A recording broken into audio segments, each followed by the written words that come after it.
எல்லாருக்கும் இனிய பொங்கல் நல்வாழ்த்துக்கள். நம்ம இன்றைக்கி பார்க்க போகிறது வாவாத்தியார் படத்தை பற்றி தான் பார்க்க போகிறோம்.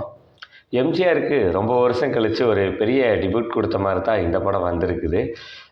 எத்தனையோ சூப்பர் ஹீரோஸ் மூவி இந்த மாதிரி நிறையா கான்செப்ட்லாம் வந்திருக்குதுல்ல, அதுக்கு இந்த படம் நம்ம தமிழில் எம்ஜிஆரை ஆல்ரெடி ஒரு ஹீரோவாக பார்த்து பழகின நமக்கு எம்ஜிஆரை ஒரு சூப்பர் ஹீரோவாக காமிக்கிற ஒரு வித்தியாசமான அட்டம்ப்டாக தான் இந்த படம் ரிலீஸ் ஆகிருக்குது.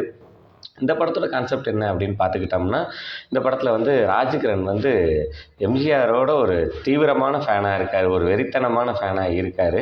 ஸோ 1987 எம்ஜிஆர் இறக்குற அதே அன்னைக்கு அதே நேரத்தில் அவரோட பேரன் பிறக்கிறாரு. ஸோ இவர் பிறந்தது எம்ஜிஆர் தான் மறுபடியும் தான் பேரனாக பிறந்திருக்காரு அப்படின்னு இவர் நம்பிட்டு இருக்காரு.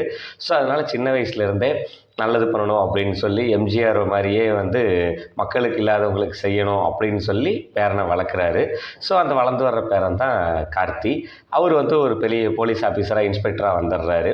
வந்ததுக்கப்புறம் அவர் வளரும் போதே அவருக்குள்ள ஒரு எண்ணங்கள் என்ன அப்படின்னு பார்த்துக்கிட்டோம்னா, எம்ஜிஆரை விட நம்பியார் தான் பெஸ்ட்டு, இந்த காலத்தில் எம்ஜிஆர் காலம்லாம் இப்போல்லாம் செட் ஆகாது, நம்பியார் மாதிரி தான் வளரணும் அப்படின்னு சொல்லி அவர் முடிவு எடுத்துடுறாரு.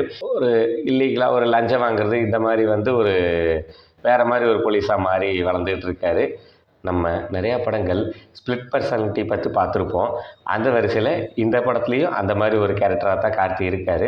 பட் ஆனால் அந்த பர்சனாலிட்டியாக யார் வர்றா அப்படிங்கிறது தான் ஒரு ரொம்ப ரொம்ப வித்தியாசமான ஒரு புது அட்டம்ப்டாக இருந்திருக்கு.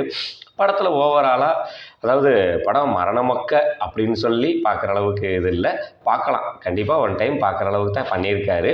ஒரு நல்ல ஒரு அட்டம்ப்ட் தான் இந்த படத்தை சொல்லணும்.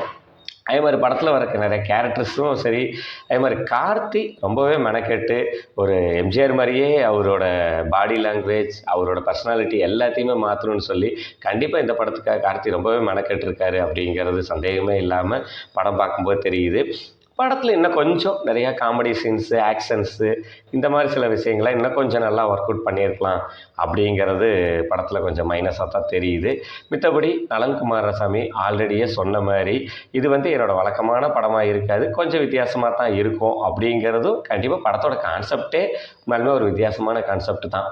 என்னென்னா, எத்தனையோ முன்ன இருந்த பர்சனாலிட்டிஸு, முன்னிருந்த சூப்பர் ஹீரோஸ்க்கு ஒரு ஹீரோவாக மக்கள் மத்தியில் ஒரு சூப்பர் ஹீரோவாக வாழ்ந்த ஒருத்தர் இன்றைக்கி காலகட்டத்தில் ஒரு சூப்பர் ஹீரோவாக வந்தால் என்ன ஆகும் அப்படின்னு சொல்லி அவர் அந்த வர்றது தான் வாத்தியாரே அப்படின்னு சொல்லி அந்த பழைய நம்ம எம்ஜிஆரை வாத்தியார் அப்படின்னு எல்லாரும் மக்கள் கூப்பிட்டுட்டு இருந்தாங்க.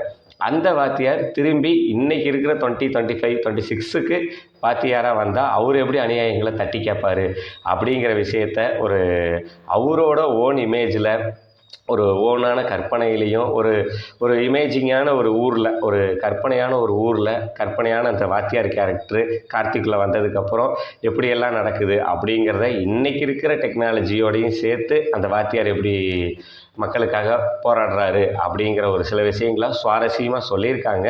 இன்னும் கொஞ்சம் பெட்டராக பண்ணி இன்னும் கொஞ்சம் நல்லா சொல்லியிருந்தா படம் வேறு லெவலில் ஒர்க் அவுட் ஆகிருக்கும். ஏன்னா கான்செப்ட் ரொம்ப புதுசு, வித்தியாசமான ஒரு திங்கிங், அதுக்கு நம்ம ஒரு ஹேட்ஸ்அப் பண்ணி தான் ஆகணும்.